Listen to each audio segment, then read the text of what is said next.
అందరికీ జేబీఎంలు మిత్రులారా, నేను మీ సత్యం కొల్లాబొత్తుల. చాలా కాలం తర్వాత మరలా ఈ వీడియో ద్వారా మీ ముందుకు వస్తున్నాను.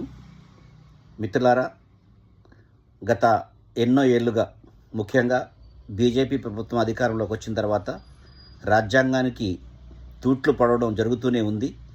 మరోసారి క్రైస్తవ మతంలో మారిన వారికి ఎస్సీ హోదా ఉండదు అనే ఒక తీర్పు ద్వారా ఇంకొకసారి రాజ్యాంగ స్ఫూర్తికి తూట్లు పడడం జరిగింది. ఆ విషయం గురించి చాలా క్లుప్తంగా మీతో నాకు తెలిసినటువంటి వివరాలు అందించాలని చెప్పేసి ఈ వీడియోని తయారు చేయడం జరుగుతుంది. మీకందరికీ తెలిసినట్టుగా ఇంతకుముందు ఏజీజీ టీవీగా ఉన్నటువంటి ఛానల్ని ఇప్పుడు స్కై టీవీగా పేరు మార్చడం జరిగింది. సత్యం కొల్లాబొత్తుల .advanced.indian SK.AI స్కై అంటే.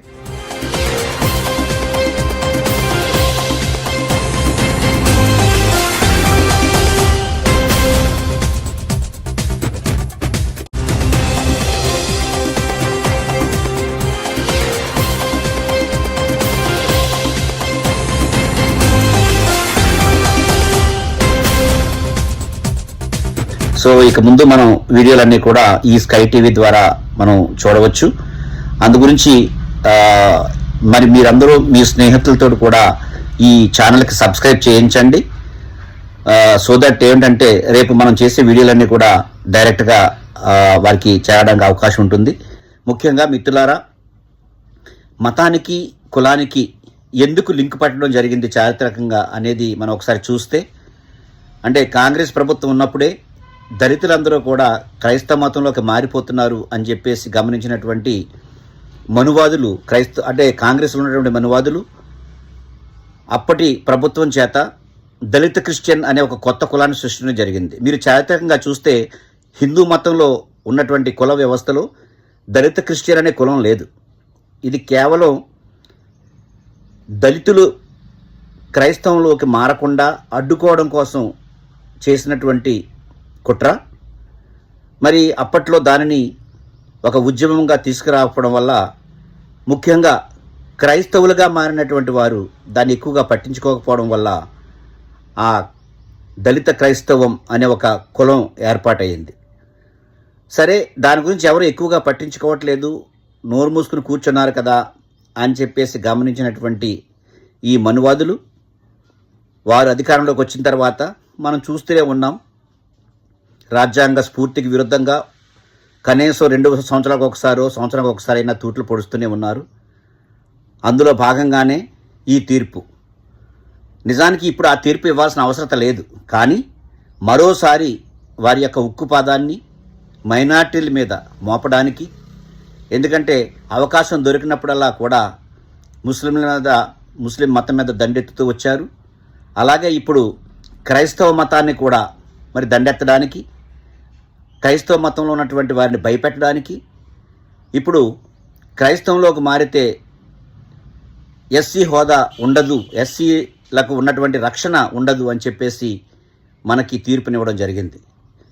ఒక్కసారి మేధావులే అక్కర్లేదు, సామాన్య ప్రజలకు కూడా ఇది అర్థమవుతుంది. రాజ్యాంగంలో మనకి బాబాసాహెబ్ అంబేద్కర్ ఏమి పొందుపరిచారు? ఏ కులానికి, ఏ ప్రాంతానికి లేదా ఏ భాషకు చెందిన వ్యక్తి అయినా సరే తనకు కావలసిన మత విశ్వాసాన్ని కలిగి ఉండవచ్చు.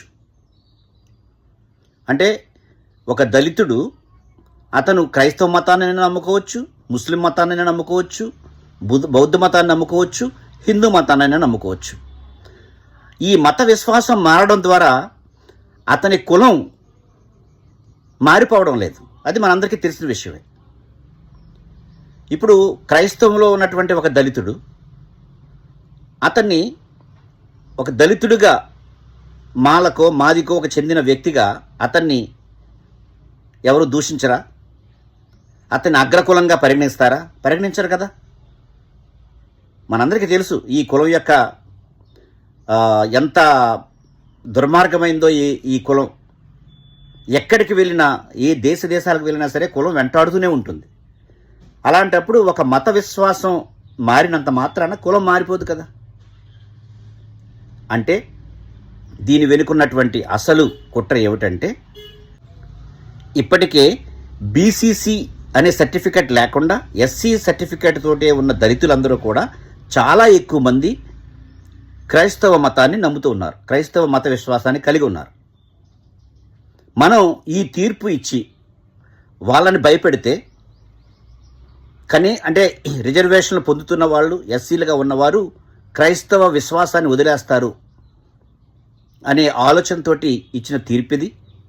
ఈ చర్చలో భాగంగా నేను సోషల్ మీడియాలో అబ్జర్వ్ చేశాను. ఏమిటంటే కొంతమంది మేధావులు, అంటే ముఖ్యంగా దళిత వర్గానికి చెందినటువంటి మేధావులు, సుప్రీంకోర్టు జడ్జిమెంట్లు రాజ్యాంగానికి అనుగుణంగానే వస్తాయి కదా అనే ఒక అభిప్రాయాన్ని వ్యక్తపరిచారు. ఇక్కడ మీకు ఒక విషయాన్ని తెలియచెప్పాలి. యాక్చువల్గా అంటే నిజానికి సుప్రీంకోర్టు జడ్జిమెంట్ ఏదైనా సరే ఆ మేరకు సుప్రీంకోర్టు కాదు, ఈ దేశంలో ఏది జరిగినా కూడా రాజ్యాంగానికి అనుగుణంగానే జరగాలి. కానీ మనందరికీ తెలుసు, చాలా విషయాల్లో రాజ్యాంగాన్ని పక్కన పెట్టి ఈ ప్రభుత్వాలకు నచ్చిన విధంగా తీర్పునిచ్చుకుంటున్నారు, అట్లాగే పాలసీలు తయారు చేస్తున్నారు. అది ఎలా సాధ్యం అని మనం అనుకోవచ్చు. దానికి నేను మీకు ఒక చిన్న వివరణ ఇస్తాను.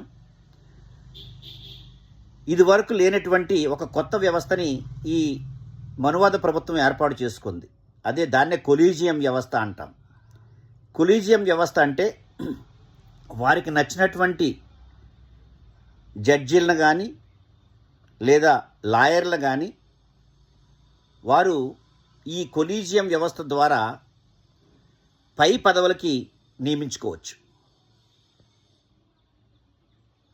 అలాగే ఏ తీర్పైనా సరే ఇద్దరు అంతకంటే ఎక్కువ మంది ఉన్నటువంటి బెంచ్ ద్వారా ఇవ్వబడతాయి. ముఖ్యంగా పెద్ద పెద్ద తీర్పులు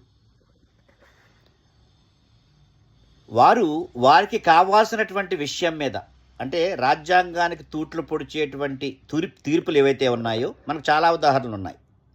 ఎస్సీ ఎస్టీ చట్టం నిర్వీర్యం చేయడం, అట్లాగే రైతు చట్టాలు, లేబర్ కోడ్, కాశ్మీర్కు సంబంధించినటువంటి చట్టం, ఇప్పుడు ఈ తీర్పు, ఇట్లా రాజ్యాంగానికి తూట్లు పొడితే ముఖ్యంగా ప్రైవేటీకరణకు సంబంధించింది, ఇవన్నీ కూడా సుప్రీంకోర్టు నుంచి వచ్చిన తీర్పులే కదా. ఇవన్నీ రాజ్యాంగ వ్యతిరేకమనే విషయం అందరికీ తెలుసు. కానీ తీర్పు ఎలా ఇవ్వబడింది, ఎవరిచ్చారు అంటే వారికి కావాల్సినటువంటి లాయర్లను, కింద జడ్జీలను సుప్రీంకోర్టు జడ్జీలుగా నియమించుకొని వారితో బెంచి ఏర్పాటు చేసి ఇలాంటి తీర్పు వెలువరించాల్సిన అవసరం వచ్చినప్పుడల్లా ఆ విషయాన్ని ఆ బెంచికి రెఫర్ చేయడం జరుగుతుంది. మరి మీకు గుర్తుండుంటే కనుక ఈ సుప్రీంకోర్టు జడ్జిలుగా మరి హోంమంత్రి అట్లాగే ప్రధానమంత్రులు గుజరాత్ రాష్ట్రంలో ఉన్నప్పుడు వారి యొక్క పర్సనల్ లాయర్లు, అంటే వీరి యొక్క క్రిమినల్ కేసుల కోసం వాదించినటువంటి పర్సనల్ లాయర్లని సుప్రీంకోర్టు జడ్జిలుగా నియమించడం జరిగింది. అది మీకు గూగుల్లోకి వెళ్ళి చూసినా కూడా తెలుస్తుంది. కొన్ని తీర్పులు ఆ జడ్జిలు ఉన్నటువంటి బెంచీల ద్వారా మనకు వెలువరించడం జరిగింది. ఈ మధ్యలో కొంచెం నికార్సైనటువంటి జడ్జిలు ఉన్న బెంచి ఉంటే కొన్ని మంచి తీర్పులు కూడా రావడం మనం చూసాం. అది సాధ్యం. కాబట్టి రాజ్యాంగానికి విరుద్ధంగా తీర్పులు రావు అని మనం కరాఖండిగా చెప్పడానికి లేదు. ఎందుకంటే ప్రభుత్వం ఇన్వాల్వ్మెంట్ తోటే ఇవన్నీ జరుగుతూ ఉంటాయి. కాబట్టి ఇక్కడ మనం అర్థం చేసుకోవాల్సిన విషయం ఏంటంటే, అందుకే బాబాసాహెబ్ అంబేద్కర్ మనకు మరీ చెప్పారు, ఈ రాజ్యాంగం దెయ్యాల చేతుల్లో ఉంటే చించివేయబడుతుంది. ఆ దెయ్యాలు ఎవరో కాదు, మనువాదులు. అదే దేవతల చేతుల్లో ఉంటే అది పూర్తిగా ఇంప్లిమెంట్ చేయబడుతుంది, ప్రజలకు ఉపయోగపడుతుందని చెప్పడం జరిగింది. ఆ దేవతలు అంటే ఎవరో కాదు, మనందరం సామాన్య ప్రజలం, బహుజనులం. కాబట్టి మరి ఆ రాజ్యాంగాన్ని అమలుపరిచేటువంటి బాధ్యతను తీసుకోవడానికి మనందరం కూడా బహుజనుల చేత ఓట్లు వేయించి బహుజనుల ప్రభుత్వాన్ని ఏర్పాటు చేసే దిశగా ప్రతి క్షణం మనం ఆలోచించాలి, పనిచేయాలని చెప్పేసి కూడా నేను ఈ సందర్భంగా చెప్తున్నాను. అంతేకాకుండా మన మధ్యలో ఇట్లాంటి ఒక్కొక్క సంఘటనని విషయాన్ని వదిలి మనం దాని మీదే చర్చ చేసుకుంటూ బాబాసాహెబ్ ఏర్పరిచినటువంటి అంతిమ లక్ష్యమైనటువంటి ఈ రాజ్యాధికారాన్ని పొందడం అనే లక్ష్యం నుంచి దూరంగా జరిగిపోతామని, ఎప్పుడూ వారి వేసిన వలలో చిక్కుకొని దానినే మనం చర్చిస్తూ దాంట్లోనే కూరుకుపోతామని ఇలా ఒకసారి గమనించండి. మీరు గత 15 ఏళ్లుగా సంవత్సరానికి ఒకసారి మనకు ఇట్లాంటి ఒక సమస్యను మనం ముందు పెడతారు. ఎందుకంటే దాని మీదే మనం సోషల్ మీడియాలో కానీ సెమినార్లో కానీ చర్చలు చేస్తూ ఉండిపోతాం తప్ప మనం వాళ్ళని తప్పించి అధికారంలోకి వెళ్దాం అనే ఒక ఆలోచననే లేకుండా చేయడం కోసం ఇట్లాంటి కుట్ర చేస్తూ ఉంటారు. మరి సామాన్య ప్రజలు అలాగే మేధావులు అందరూ కూడా ఆలోచించాల్సిన విషయం ఏమిటంటే,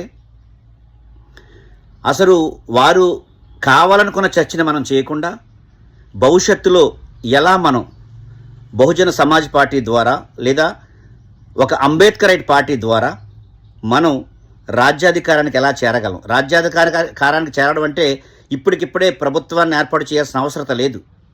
మన గ్రామంలో 2-3 ఎంపీటీసీలు గెలిపించుకోవడం ద్వారా లేదా జడ్పీటీసీలు గెలిపించుకోవడం ద్వారా మనకు అంటే దళితులు ఎక్కువగా ఉన్నటువంటి పట్టున్నటువంటి ఒక గ్రామాల్లో సర్పంచులు గెలిపించుకోవడం ద్వారా, అది కూడా దేశంలో 3వ పెద్ద పార్టీ అయినటువంటి బహుజన సమాజ్ పార్టీ ద్వారా గెలుపొందినప్పుడు మాత్రమే మనకి ఇట్లాంటి కుట్రలు జరగకుండా కనీసం వారు ఆలోచనలో పడేటువంటి అవకాశాన్ని కలగజేస్తుంది. కాబట్టి మనం ఈ చర్చను పక్కన పెట్టి ఎలా ప్రజల్ని ఎడ్యుకేట్ చేయాలి, ఎట్లా రాజకీయంగా వాళ్ళని ముందుకు తీసుకెళ్ళాలి అనే చర్చలు చేస్తూ దానివైపు మనం అడుగులు వేయాలని చెప్పేసి మీకందరికీ కోరుతూ, ఈ మనువాద ప్రభుత్వం దళితులపై మోపుతున్న మరో ఉక్కు పాదంగా ఈ తీర్పును గమనించాలని, ఈ తీర్పును ఖండించాలని చెప్పేసి అందరికీ విజ్ఞప్తి చేస్తూ మీ సత్యం కొల్లాబొత్తుల. మరి మీ మిత్రులందరికీ చెప్పండి, ఈ స్కై టీవీకి సబ్స్క్రైబ్ చేయమని చెప్పండి. అట్లాగే నేను వ్యక్తపరిచిన అభిప్రాయాల మీద ఏవైనా విమర్శలు ఉంటే ముఖ్యంగా వాటిని కామెంట్స్ రూపంలో అక్కడ చర్చించమని చెప్పేసి నేను అందరినీ కోరుతున్నాను. జై భీమ్.